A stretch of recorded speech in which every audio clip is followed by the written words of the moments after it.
All right, welcome everyone. Welcome to our Global Founder Hot Seat. Thank you to everyone for being here today. My name is Rachel Shepard.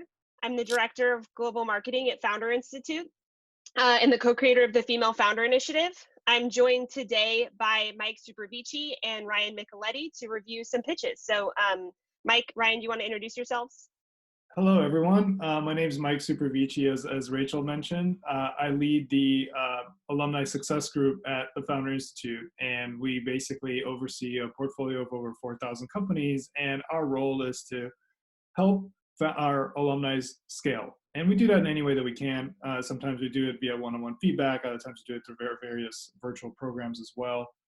So, I've been able to see a lot of companies, and I can definitely provide you some feedback. Also, before that, I was a founder, started a company, went through kind of all the steps that you probably have gone through. So I could probably share my stories there as well. Hey everyone, my name is Ryan Micheletti. I'm head of global operations for the Founder Institute. Mike and I both run the Silicon Valley program. And so we've helped, hundreds of companies around the world launch their startups. And so we're excited to be a part of this today. My main role at FI is to work with our local leadership teams that run the program for us in 180 cities around the world. So it's very exciting and we're happy to be here. Awesome. All right. So the agenda for today, we're going to go through a little bit about the pitch guidelines, and then we'll start reviewing pitches. We have some pitches that were submitted in advance, and so we'll be going through some of those, but please do submit your pitch in the chat in this format. So going through it really quickly, you want to make sure you include the name of the company. So my company name, the simpler the better, is developing a very defined offering. So make sure that you're being clear about what you're defining as your offering, and also not using too many descriptor words. Just be clear about it: mobile app, website, online store, etc. To help a defined audience, be as specific as possible. That really helps us be able to review your ideas much better. So instead of just saying women, say stay-at-home moms 24 to 36 in the United States, if that is your defined audience. Solving a very clear problem. So if you don't solve a problem, you don't have a business, with a secret sauce. So what makes your business unique, and what is your unique sales proposition? So in this format, you can visit it if you need to on your computer. It's fi.co/madlibs, but please present your idea in the chat, and we will be reviewing those as well. And then next up, Ryan's going to go through a little bit about the Founder Institute. Hey everyone. So for all of you on the call, you've probably already seen Founder Institute. So just a quick high level, we're the world's largest pre-seed startup accelerator. Since 2009, we've helped over 4,000 alumni launch their companies. We have the largest mentor network of 14,000 mentors. It's actually closer to 15,000 now. And we're still operating programs virtually in 180 cities around the world. So we know, especially in times like this of massive disruption and massive change, that it's a really great time to start your company. And in fact, Founder Institute was started right after the 2008 crash. And so, we believe that entrepreneurs are going to have the biggest impact on society. And so our mission is that if we want to make global change possible, the best way to do that is to empower smart and virtuous people to launch companies and technologies that will have a positive impact on humanity. So that's what we do every day, and we do that by helping early pre-seed entrepreneurs get to traction and funding by giving them, a devoted support network locally. Then when they graduate the program, they work with our team here in Silicon Valley to help them fundraise, build their products, and do other things along those lines. So if you're looking for a support network that can help you launch your company, Founder Institute is the place to be. So you want to start with pitches? Yeah, so we're going to get started reviewing pitches. Just a warning up front, our feedback is meant to be constructive, but it's going to be very blunt as well. This is what we do. We review a lot of pitches. We see a lot of ideas. And so we're going to be very honest because we believe that's what helps you best. Okay, so let's get started. First pitch is from Masa. My company, SoKet, is developing budgeting automation mobile app to help young professionals to build financial freedom with 24/7 SMS-based financial planner. So you want to jump in real quick? So, this is a highly saturated market. And I'm sure Michael will give you some stuff on the pitch, but just in general, like, I don't think SMS is enough of a differentiation for you to break through the noise, right? And there's a lot of opportunity here, especially millennials, like that, there's a lot of really good fintech companies coming out there. So there is an opportunity in the market, but you have to show like why millennials care about the SMS factor. Sure, it's quick, it's easy, right? But I mean, like, that's more of a feature, right? You're not really, and that's not going to give you enough of a competitive advantage, because there's other platforms like Wealthfront that could easily roll out a chat feature. There's other systems out there that could duplicate it. So you really want to think of like, what can you do that will make this 10 times better than what already exists? And you might have an interesting insight that you could build the rest of your company around. Good feedback, Ryan. with a pitch like this, it's super important that you identify kind of what the competitive landscape kind of looks like, and you really highlight your secret sauce. So, for example, like there's other companies like Acorns that have the secret sauce where they basically they round up whatever you're paying. So if you paid for something to be like, $2.75, the extra 25 cents to get it to $3, that goes into your savings, and that helps automatically do it. And that is really helpful. And I'm not saying that's good or bad. I'm just saying for your pitch, you probably need a little bit something like that to really go through it and to kind of understand it. Because otherwise it's really hard to understand why how the SMS even plays a role here. Is it, a warning? Is it like, I shouldn't be spending money on this or whatever? I think that's important. I also think kind of like the custom archetype is really important here. So rather than just saying young professionals, maybe talk about like the type of professionals that would need this kind of service and where they're located, so they could be like, young professionals in the United States that, also happen to be employed by technology companies or whatever, right? Or another sector, because you're probably going to get traction with a product like this with a very like defined audience. And so make sure that you try to do that as you kind of build this pitch, but there's definitely a lot of opportunity here, which is why there's also a lot of competition, but it's really important for you to kind of figure out where kind of in the competitive landscape that you fit. Fantastic. All right, next up is Dan from Bucharest.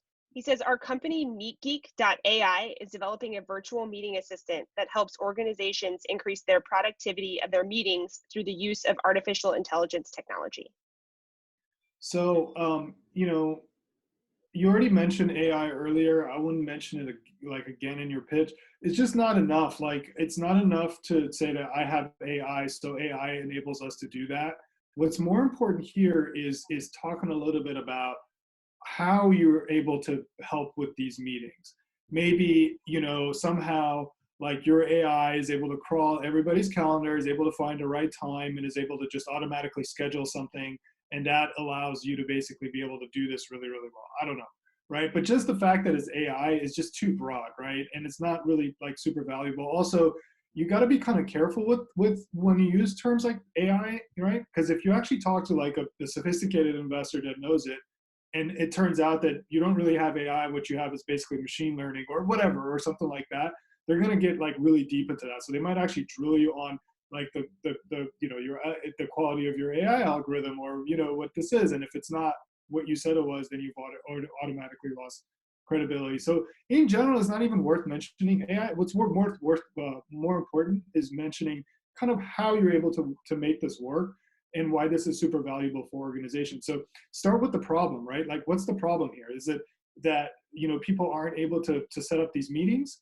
And if that's the case, what's the cost on the organization, and who's buying this? Is this the director of human resources? Is this like director of product management, whatever, right? Because they're the ones that are going to be paying you. So make sure you build your pitch from their perspective, and then kind of build out kind of like the solution as well. Yeah, I totally agree. I think the how and the why are super important with this. And just like, a caveat for everyone on the call, like, we know that you can't cram everything we're telling you to cram into one sentence. Like, you can have a super clean one sentence pitch, and I would say this one's pretty good. The goal of the one sentence pitch is just to get to the next meeting and get someone curious, right?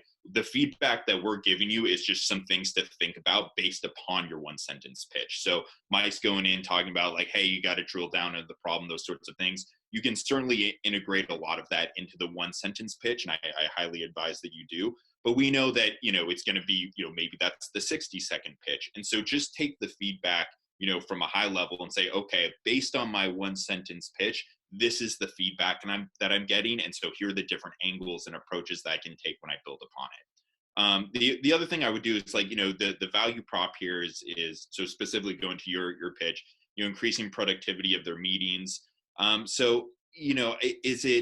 It's really comes down to me like time, right? And we spend a lot of time in a lot of different meetings. I'm having like back-to-back 15-minute calls with people all over the world. I've had 10 meetings this morning and it's like 9 a.m. But I think from a high level for me, right, as a power user of this, it's really about saving time, right? Productivity is one thing, but really what is productivity? It's your ability to essentially make money in less time and just be more productive. So for me, saving time would be a really important factor here. And again, you have to go into a little bit of how you do that, right? But overall, I think that, it's interesting. There are a lot of companies out there that are trying to do this. We actually had a company in Silicon Valley that, in our last program that was trying to do this, but for the digital nomads, people traveling around the world that want to meet, but, it's hard to coordinate schedules. And so I do think that there's a nut to crack there. Awesome. I would say one other thing too, if you're putting your pitch in the chat, we'd love to hear where you're from in addition to your name. Just sometimes that gives us a little bit of context too on the pitch and the company as well. So next up is Hui Hussan. My company, Hanger App, is a shopper and style guide to help young urban professionals getting styled for the next important event in the local fashion boutique shops with the ready to try on outfits in the fitting room on the go. So with your pitch, it's super important that you address COVID-19 and how that basically changes everything that you do about your business, because the way people are going to be trying on different outfits and things like that is just fundamentally changes, right? In many cases, the shelter in place orders are going to be longer and people might not be able to do that. And therefore the company might not be viable unless, of course, you're able to figure out a way around it. So if it's virtual that you're doing this, which is interesting, right? Then what you want to do is talk a little bit about how virtually you're able to help people try things on and see if this is a good fit and things like that. And what's your kind of secret sauce there? If this is in person, or if this is some sort of a delivery type of product where you're delivering these outfits and people have, then you really need to hit on kind of this sanitary practices and all the things that you're doing essentially to ensure that this is super viable with, with respect to the COVID-19 pandemic, which will be with us probably for quite some time, right? It could be with us for a year, it could be with us for 2 years. And in terms of startup years, that's basically the difference between life and death a lot of times, right? And so you want to make sure that you have a good strategy to be able to withstand this and how society will interact as a result of this. Yeah, you're going to have a really hard time trying to manage online inventory and make sure that the inventory that you're putting on your site for these urban professionals is actually accurate and reflects what's in the boutiques and what's in the shops. And getting what's going to get those boutique shop owners to snap a picture and upload all of their outfits right to the website. I think that there's a motivation there, but I would kind of look at this and think of a couple things of who's going to be the person that pays you. I could see the shopper paying for this, maybe you could charge a service fee. But I think in reality, this is really a distribution platform. You're broadcasting, you're helping distribute these different, apparels and outfits to people, to essentially customers, right? To people that will buy it. And I think that to a certain extent, that's creating a lot of value for the business themselves, not just the millennial, the person that's paying for it. So, I would think a little bit about how would you onboard these boutique shops? How can you get them to really keep the inventory current? Because, especially if you're a boutique shop, you don't have a ton of inventory. So maybe that's it. Maybe you just get super specific into we only do very, very high and premium fashion. So therefore you're delivering this premium experience. And I think you might need to get a little bit more specific. in that regard. But, I think it's interesting, you didn't mention anything about like having a virtual avatar or trying on outfits at home, and to Mike's point, I think, having some kind of, plan for COVID-19, because a lot of these boutique shops right now are struggling. A lot of them are probably going to shut down, or there's this massive opportunity where they can move it all online.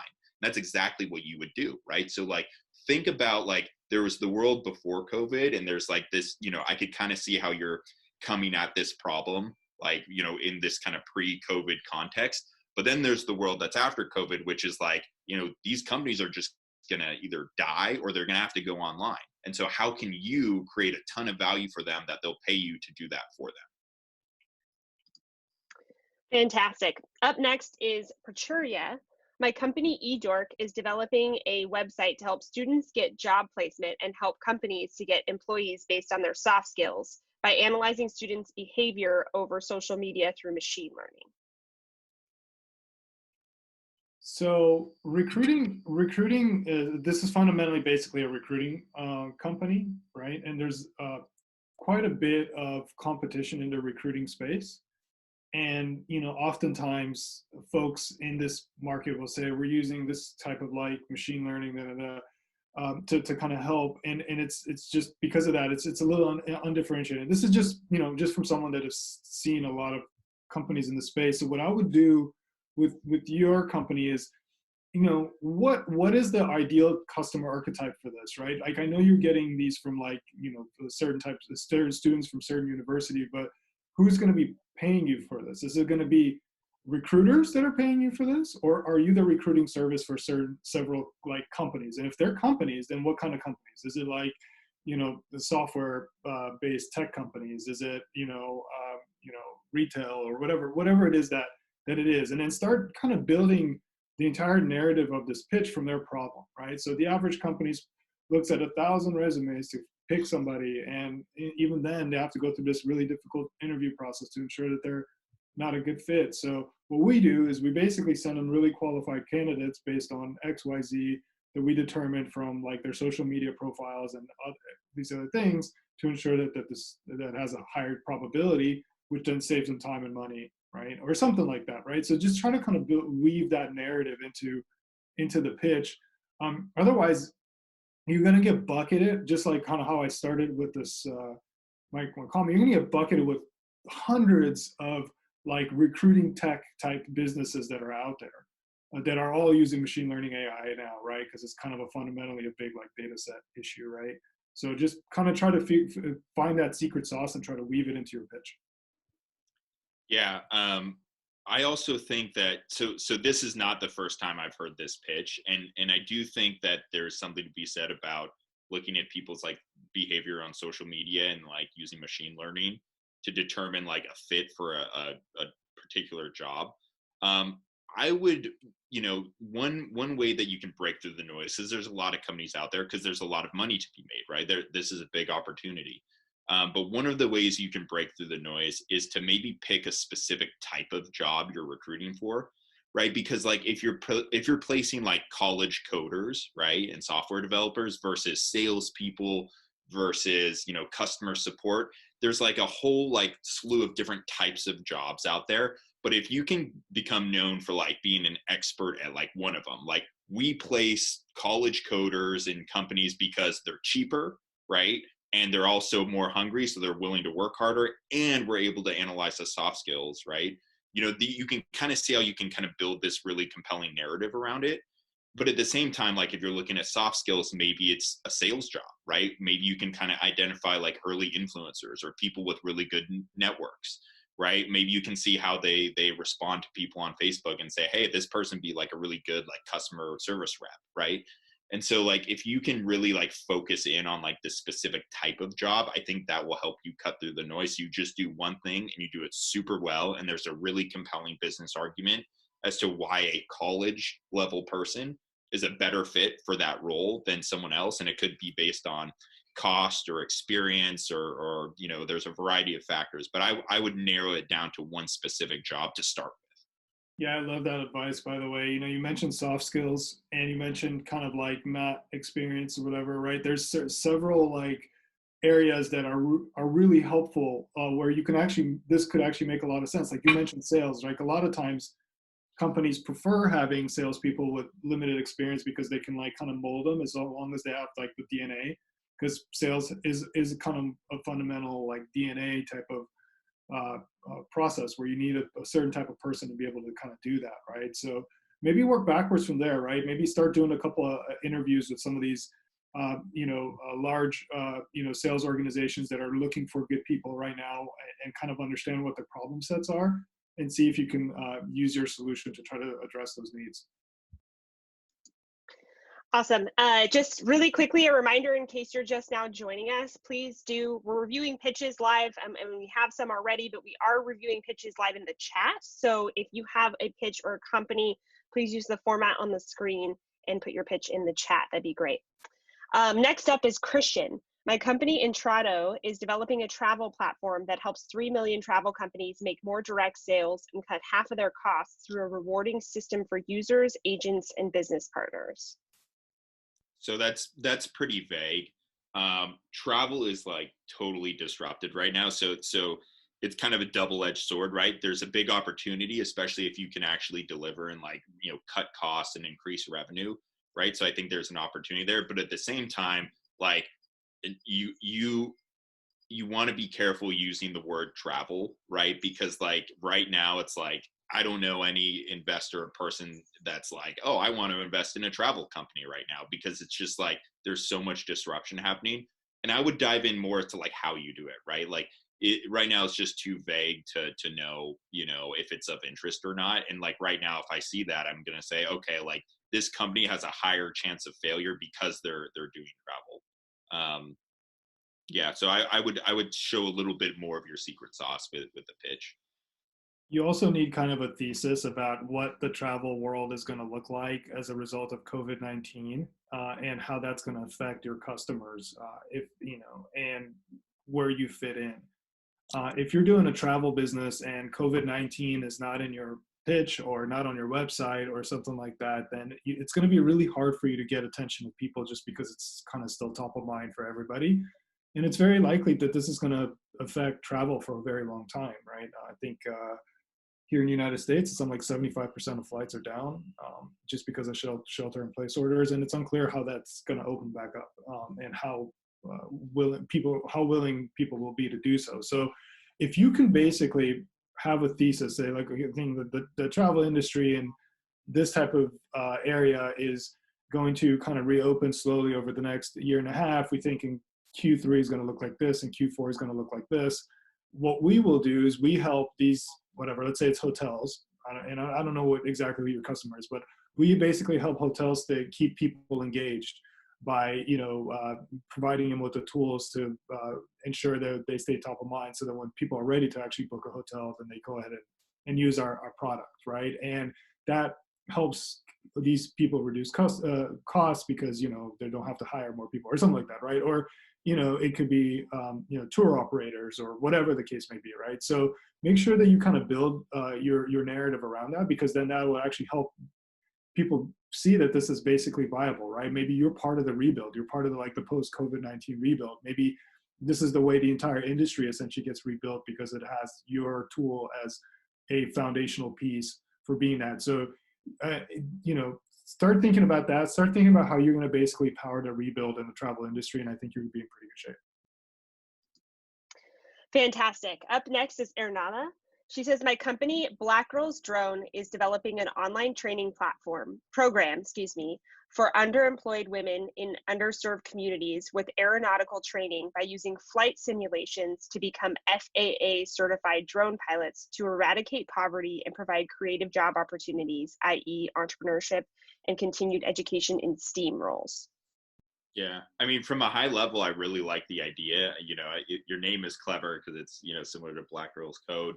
And I would look at it like, the true economic opportunity for these women is going to be the job that they get afterward. And like, I don't know how rigorous the training is to become an FAA certified drone pilot, but I do think it's a growing industry. I do think that this is sorely needed, and it's pretty unique.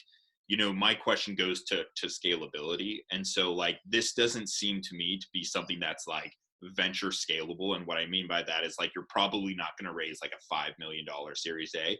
And that's totally fine. Just make sure that's built into the roadmap. Like, in fact, less than 1% of companies raise venture capital. So it's not that you need it. It's just like, make sure you're not planning to go to market with like this process of like raising capital. You could basically go out and just through, even Google Docs, you could put this together right now. And there's lots of organizations that are doing kind of training and like online education. And so this is something where it's like, you don't really need a lot of tech to do it. And you could start generating revenue and proving out some of the assumptions right now by putting together like a small fundamental course. And we do this every day too. Like we're experts in online courses. So I think this is pretty interesting. I love your mission as well. One thing I would say is it would really help you to quantify, where the future is going to be with drones and drone operators and what that looks like, because it's really unclear how large of an opportunity this is. It could be a very niche opportunity where there's a very limited amount of drone operators, or you can build a case that everyone, like drones are going to be a huge part of like humanity's future, like on farms and public safety and other things, and you need drone operators for that. And this is why this is a big opportunity. This is like kind of one of the big sectors. It's kind of like, software development. And there's like, and I don't know if that's true, but, based on your research, you really should think about how you can quantify this opportunity so that this actually makes like sense and you can actually build a viable business. Because for your business to work, you need a lot of volume, right? You need lots of people basically taking your classes every single year, thousands of people, right? So if you're creating thousands, if not hundreds of thousands of drone operators, the market needs to support that. Otherwise, people are going to become like drone operators and there's not going to be any work for them, right? So, I don't know what the market actually looks like here, but I think I would really, really encourage you to kind of build around that.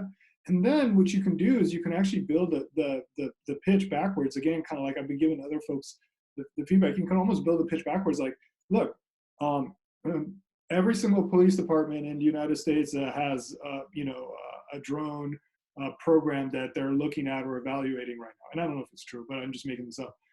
As a result, we believe that there's going to be a demand for millions of drone operators just in the United States alone. We help address that need by providing qualified candidates, for example, right? So if you can kind of do that, I think that would be really, really helpful for the pitch. Fantastic.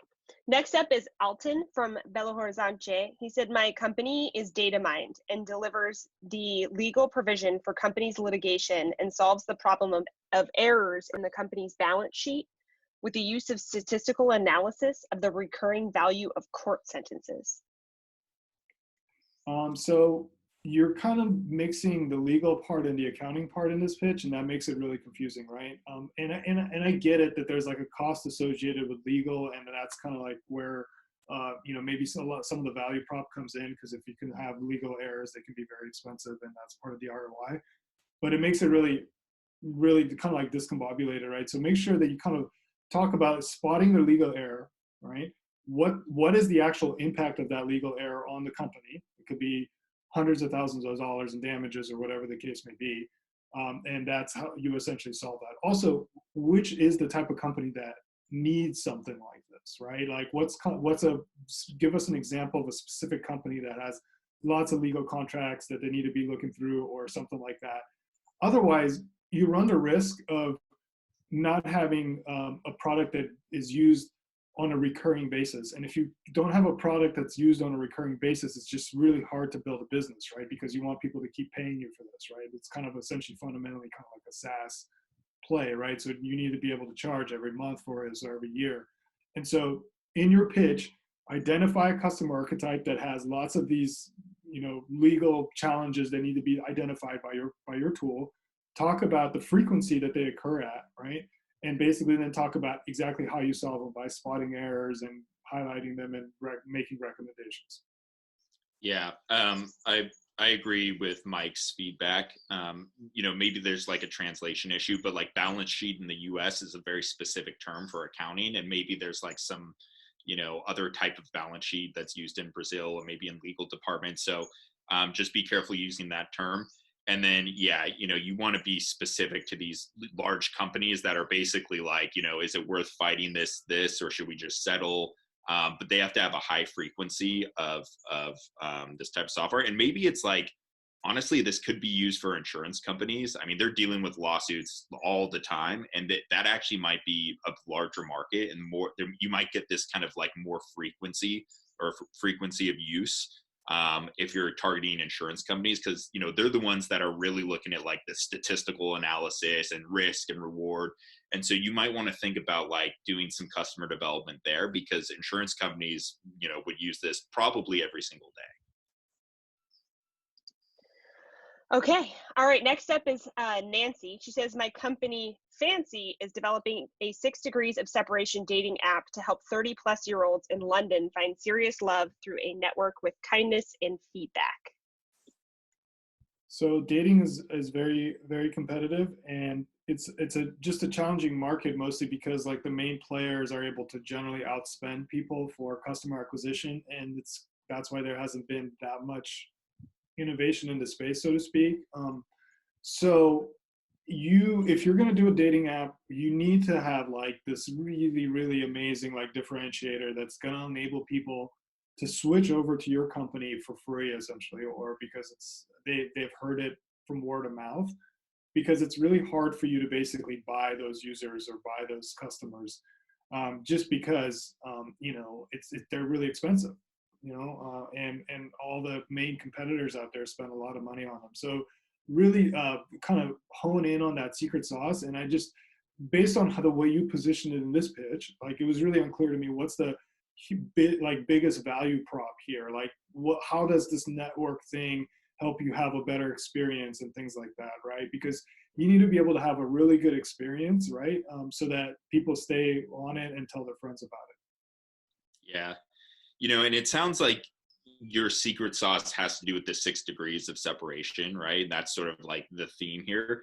But you got to talk about why it matters, right? Who cares, right? How is that going to result in more dates, higher quality dates, whatever the outcome is that you want to drive?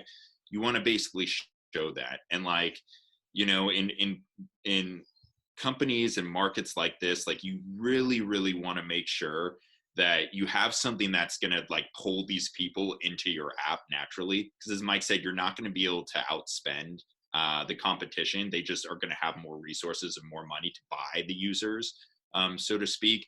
And so like, in order for you to like just organically attract people, this goes back to what I said earlier, is you got to figure out like the 10X rule, which is like, how do you make something that is just so much better, offers so much more value that it just organically grows, people talk about it and people switch, and they're willing to switch and set up a profile without you having to spend a lot of money, like just buying users essentially. So, dive in a little bit more into the secret sauce and put that into the 1-sentence pitch. Awesome. Rajesh says, my company Cloverdale Robotics is currently focusing on robotics, electronics, and coding classes for middle and high schoolers in British Columbia, Canada. And we have online and in-school programs that cover most local school board curriculums. So we actually had a company who did this. It was called Virtual Robotics League. And it was a little bit different. It was more around like competitions, but like they essentially created a video game that could teach kids about robotics, and they ended up pivoting, right? Because like, one, selling into schools is extremely hard. He had pretty high engagement in terms of like the students had good outcomes and the teachers really liked it. It's a real big pain trying to sell to schools. And so a big part of this isn't really going to be like, what's the secret behind, your program? It's going to be, what's your secret behind penetrating the school system in a really compelling go-to-market strategy to help you scale, right? In this typically like hard to scale market. Just some thoughts there. Well, first of all, congratulations on your initial traction. That's great to hear. What you want to consider is that right now, because of COVID-19, like everything's been disrupted, including education, just because, you know, kids are at home now, and school districts find themselves desperately seeking all sorts of solutions to kind of address this. It's kind of like one of these like life opportunities of a lifetime for people that are trying to sell into ed tech. Generally, you know, before COVID-19, as you're probably well aware, just because you've closed a couple of school districts, it could take you like a year to close a school district. You know, it's just because of the bureaucracy. But now they have no choice but to basically listen to folks, you know, so you can kind of help them address their needs, because it's unclear how the school system will basically resume, you know, and you know, in the fall. And so consider figuring out a way to have some sort of like virtual like type of program that you can basically complement these school districts, because then it might actually help ease your go-to-market, so it won't be so expensive for you to basically acquire a school district, right? Because spending a year to close them, or 6 months to close them, or 3 months to close them is expensive. So maybe if there's some sort of online offering that you can basically help you get in the door faster, you may be able to close more, and you may be able to start spreading this out across Canada to various other you know, ecosystems and things like that, and then eventually globally. And then it could be kind of an interesting value prop for the school district. Great. Next up is Elizabeth. She says Green Villages is a 30-acre LEED built, nature-rich, revenue-generating, sustainable community that provides housing and support for at-risk and veteran women to combat climate change and homelessness as we catalyze the masses to embrace clean, green, healthy, wealthy lifestyles. So there was, I remember a couple years ago, I worked with an organization that was doing something similar. I think it was in Pennsylvania, where it was like sort of like a recovery home for veterans with PTSD, and they would do like horse therapy and all these things. So I definitely think like, you know, you're onto something there. It sounds like you're already operating, which is great, but it also seems like based on that description, you're bullying the ocean, because I heard women veterans, homelessness, climate change, and then sustainable like community. And like, yes, there's threads that can tie all that together, but like you want to think about like, what is the goal of this one sentence pitch, right? Who's the audience for it? Because like, it's going to change from like investors to potential users to, you know, just general marketing, right? And right now it's like, I'm picturing a farm with a bunch of women on it who are like basically like working to you know, accomplish something, but it's not clear to me like what the business opportunity is and what this is. So from like just a description standpoint, I would basically like get a little bit more specific into like, you know, what's the one goal of Green Villages, like what's the outcome you're trying to drive, and then focus on that, because like sure, like healthy, wealthy lifestyles, clean and green, like those are all like you know, I get the picture, but I don't get the outcome. And so I would get a little bit more specific and just try to focus it a little bit more to one specific thing. And it could be like, you know, I'm just going to make it up, but like horse therapy for women veterans, right? To help them recover from PTSD, right? So you want to get that specific where it's like a very linear kind of logical conclusion, instead of saying like it's for, you know, horse therapy for women veterans where they're also, you know, combating climate change and trying to live healthy lifestyles. Because then if you don't understand what the outcome is, and it becomes a little bit more confusing as to what your goal is. So the foundation for you to be able to accomplish a lot of these goals, which are very noble and are great, and I agree with kind of where you were, how you view the world and where you're trying to go with this. I think it's overall like really great. But in order for you to be able to achieve these, the foundation has to be an enduring and sustainable business. Okay, like that makes money, that's able to grow, that's able to basically attract more customers and things like that. So with not only with your pitch, but just in general, how you think about this is like, how can you build a really solid business here that basically is able to, you know, support all of these like aspirations that you have, which are again very noble and very important, right? And so, in your pitch, rather than spending the time, like as Ryan said, like boiling the ocean of all these things that could happen as a result of this great business opportunity, talk about like why is this a really good business? Talk about how the business actually works and how, you know, how you actually make money. who's your customer, right? Is the veteran your customer? Do they pay you? Or is it, the VA that's paying you as part of the insurance program, right? And in that case, you're solving a different problem for the insurance company versus the actual vet, right? Because it's a different customer. So whoever pays you is your customer, and that's who you're solving the problem for. So try to weave that in a little bit so that we can have a little bit more clarity. And then once you have a really good, sustainable, and enduring business model, then you can use that to do a lot of good with. Fantastic. All right, we've got our last idea we're going to review for today. Beatrice says, my company HomeShip is developing an online platform for intergenerational rentals that helps university students with a tight budget and elderly people facing social isolation to find the perfect match for home sharing in a hassle-free, fully supported process. So you probably want to mention that there's like some sort of home sharing between the elderly maybe and the college students, I think. Otherwise, I have to kind of extrapolate from that and be like, oh yeah, no, this is where this business is going to go. And so, if that's not the case, then that's actually a problem, because then I really don't understand what the value prop is, right? But I assume that that's kind of where you're going. And then what you want to show is, again, how this is actually makes like really good business sense, right? I get that it's kind of again, you're coming at this like from like a noble perspective. I want to basically help elderly have more interaction, if this is in fact true, and I want to help young people save money, which isn't also probably in fact true. But then what's the business opportunity there? Like, how has this become like a large enduring business that can support this is the next step. And I think that's really important. So you want to kind of define that, and you want to kind of define kind of what the market opportunity is. Like, how big can this business get? Is this like a local kind of like situation, or is this something that can kind of scale globally? Yeah, what threw me off in the beginning was the word intergenerational. And like, after hearing the whole pitch, I kind of get what you mean by that. But when you said that, as soon as I heard intergenerational rental, what I thought was like, okay, there's like this family and there's like a grandparents, and they have like a house that needs to be rented and the kids need to manage it, right? And so it's like a management platform for like these intergenerational rentals. That's what I thought this was just by that description. So, and this is a good lesson for everyone. You can kind of see how like each pitch is like this blank slate, and like every word you add to it is like a picture that's drawing this picture of what it is.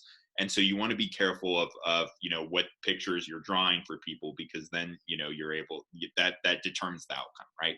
So I would either remove intergenerational, or I would get more specific and just say like, we're a website that helps the elderly rent their homes to college students. It's like, okay, very clear as to what that is, right? And I think there is an opportunity there. It's kind of interesting, and this is also something that you can basically do like with really low tech. Like, you don't need to build a fancy website for it, right? You could probably start off like putting out some ads on Craigslist in college towns. You could kind of prove some of these assumptions that like college students want to live with elderly people, and maybe you're targeting like MBA students, ones who are serious, that want a quiet household, versus the undergrads who want to live in a giant house with all their friends so they can party every single night. And so it's sort of like, even within like the university student ecosystem, there's probably some types of students that are more likely wanting to rent a house or rent a room from an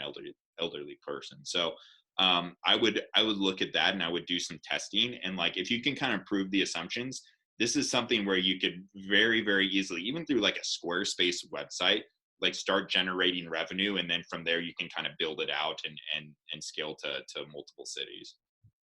It's so important to be clear with your pitch. And this is a great example, right? Ryan and I thought you did something completely different.